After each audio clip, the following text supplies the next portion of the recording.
Okay, you've mentioned, because Mr. Mokbara's issues had to do with the factors that led to this coming out of recession. What factors is it that affected our coming out of the recession? You talked about forex, availability of forex, improvement in crude production. Yes, improvement in crude production. But the other side of it, when I asked him about the Bureau of Statistics, it's a government agency. What do you expect them to say? Now, but in all of this thing, can we bring it down to the man who used to buy bread at 250 naira and now cannot buy bread at 300 naira? How does all of this affect that man? Because as far as he's concerned, he's still in recession. Yeah. Okay, let me even correct one other thing.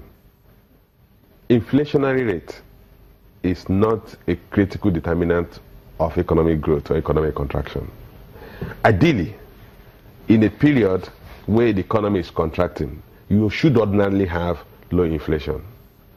And that is why when we that's not the situation. That's not the situation with the country. What we have is an abnormality, which is what we call stagflation, where you are seeing a contraction in the economy and also increasing inflation. But back to the issue of inflation.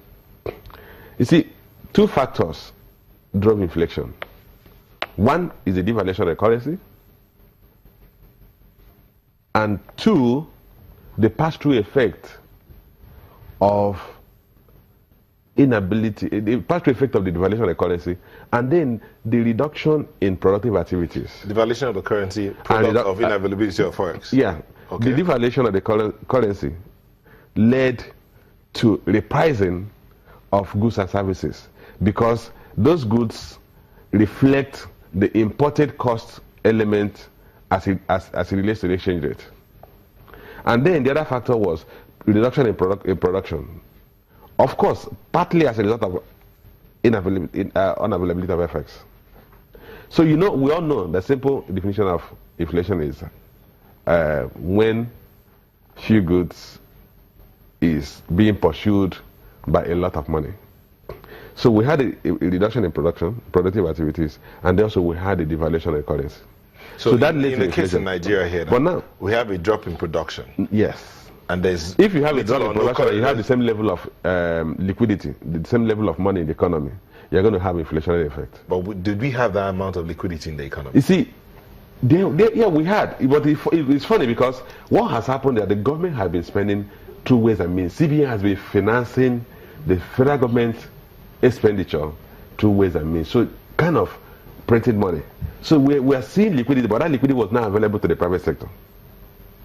So that's why people did not realize that, look, we were actually having some form of liquidity overhang, but basically at the public sector level. But back to bringing it to the common man on the street. Your question was, how do you adjust for the fact that prices have gone up and they've not come down? Let me give you some examples of prices that have come down. Building materials. Price of some building materials have come down. Some.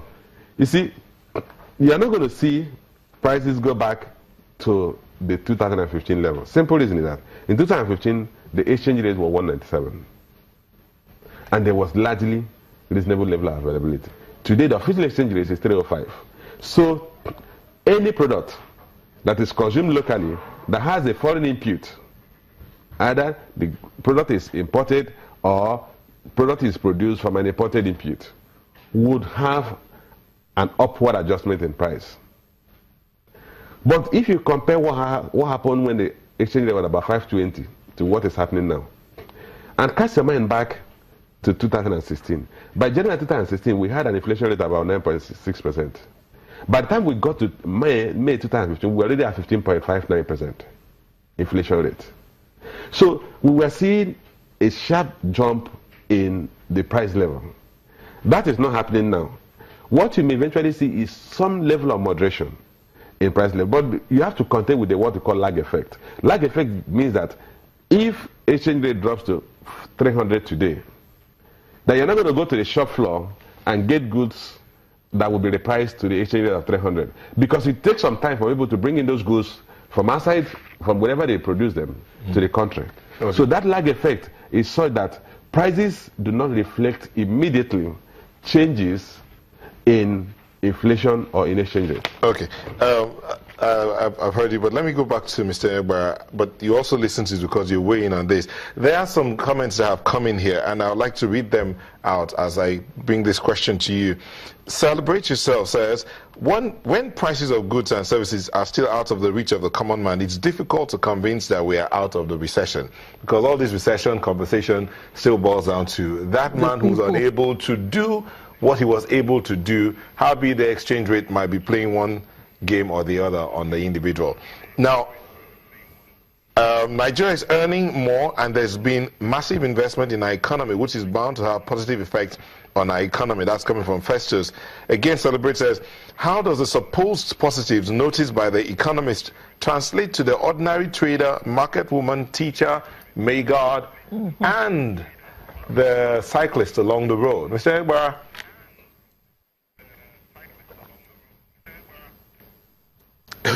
Thank you once again. I think, let me state this. In economics, there are theories, and in economics, there are practices. And if you use a theoretical framework based on monetary strategies or monetary policy, non-monetary policy means, or fiscal policy means, that operated in some environments, and then bring them to use them as the basis for your analysis in certain countries, you are bound to make mistakes. You see, when I was listening to Mr. Chukwu, I was expecting Mr. Chukwu to have dealt with the structural problem with the economy. He was looking at the exchange rate, the inflation rate. Yeah, we all know this. You don't need to even be an economist to know this. All those figures being shown out, you don't need to be an economist to know that. What an economist does is to look behind the figures and find out what are causing the problem. It's not how the figures have been shown out. Now, let me tell you this. Why do we have stagflation? Let me ask you, why is it that we are always import dependent? At any time, the value of the dollar goes up, then the prices of goods will go up. If not, they become scarce. These are the issues I'm trying to address. These are the issues like we are doing vertical economic development growth. I'm looking at horizontal economic activity that involves so many people, so that if there is inflation or if there is a recession, you know that everybody is participating in it. And so when you are exiting the inflation or the recession, everybody is participating in it. Some people stay in their Lagos offices and they come up with these figures, and the figures might be correct, but my question is, do these figures actually solve our problems? Okay, Mr. Egba, please What I mean by that, structural problems like we continue to import, we continue not to have power supply. Our roads are, so unless we address these problems, let's stop deluding ourselves by saying, you know, I disagree. Look, I agree that the recession, to exit recession is when there's a minimal growth. Maybe. Mr. Egba, just hold your thoughts. We'll take a moment and we will come back. When we'll come back, we'll try and tie this in with this comment that when UK was in recession, prices did not change, and when they came back out of recession, prices did not change. How is it that ours is different? We're back in a moment to look at that. Don't go away.